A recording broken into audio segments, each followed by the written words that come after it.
குருகுலத்துல குரு அவரோட நிறைமாத கர்ப்பிணியான மனைவியோடவும் அவரோட சீடர்களோடவும் இருந்தாரு. மனைவிக்கு பிரசவ வலி வந்த உடனே அங்க இருந்த பெண்கள் எல்லாம் அவங்கள பக்கத்துல இருந்த குடிசையில பிரசவத்துக்காக கூப்பிட்டுட்டு போனாங்க.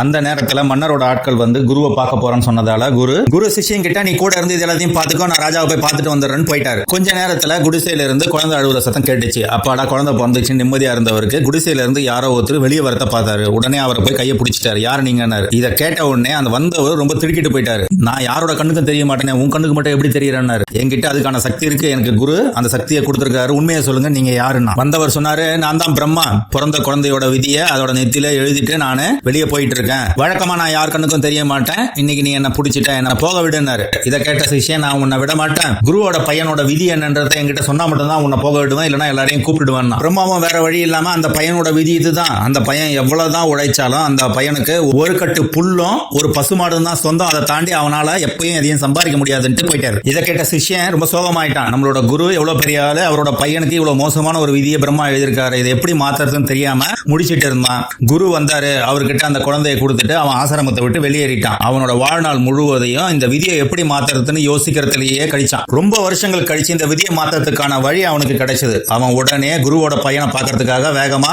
குருகுலம் இருந்த இடத்துக்கு வந்தான். அந்த நேரத்துல குரு இறந்து போயிருந்தாரு, அவரோட மனைவியும் இறந்து போயிருந்தாங்க. அந்த பையன் மட்டும் இருந்தான். அவன் ஒரு பசுமாடும் புல்லுக்கட்டோடவும் இருந்தான். இதை பார்த்தோன்னே ஆகா இந்த பிரம்மா சொன்ன மாதிரியே நடந்துருச்சே, சரி நம்மளோட வேலையை காமிப்போன்ட்டு அவன் நேரா போயிட்டு அந்த பையன் கிட்ட தன்னை அறிமுகப்படுத்திக்கிட்டான். அந்த பையனும் வாங்க வாங்க உங்களை பத்தி அப்பா பல தடவை சொல்லி இருக்கிறாரு, எப்படி இருக்கீங்கன்னா. சிஷ்யன், நான் ரொம்ப நல்லா இருக்கிறேன், நீ எப்படி இருக்கிறேன்னாரு. குருவோட பையன், என்னோட அப்பாவும் அம்மாவும் இறந்துட்டாங்க, நான் வாழ்க்கையில எவ்வளவுதான் முயற்சி பண்ணாலும் என்னால நல்ல நிலைமைக்கு வர முடியல, எப்பவுமே நான் இதே நிலைமையில தான் இருக்கிறேன், அது ஏன்னு எனக்கு தெரியலன்னா. சிஷ்யன் குருவோட பையன் கிட்ட, அந்த பிரச்சனையை நான் பாத்துக்கிறேன், அதுக்கு நீ என்னோட பேச்சை முழுமையா கேட்கணும், இதுக்கு மேல நான் என்ன சொன்னாலும் எந்த கேள்வியும் இல்லாம அதை நீ செய்யணும், அதுக்கு சத்தியம் பண்ணுனாரு. குருவோட பையனும், நீங்க என்னோட அப்பாவோட மிகச்சிறந்த சீடர், அதனால நான் உங்களை நம்புறேன், இதுக்கு மேல நீங்க என்ன சொன்னாலும் நான் அதை பண்றேன்னு சத்தியம் பண்ணாரு. சிஷ்யன் குருவோட பையன் கிட்ட, உங்ககிட்ட சொத்தா என்ன இருக்குன்னா. அந்த பையன் சொன்னா, என்கிட்ட இந்த ஒரு மாடும் இந்த புல்லுக்கட்டும் தான் இருக்குது, வேற எதுவும் என்கிட்ட இல்லைன்னா. சரி, இந்த புல்ல அந்த மாட்டுக்கு கொடுத்துட்டு இந்த மாட்டை எடுத்துட்டு போயிட்டு சந்தையில வித்துட்டு அதுல இருந்து வர பணத்தை எடுத்துட்டு வானாரு. இதை கேட்ட குருவோட பையன், இதுதான் என்னோட ஒரே சொத்து, இதை வித்துட்டு நான் என்ன பண்றதுன்னா.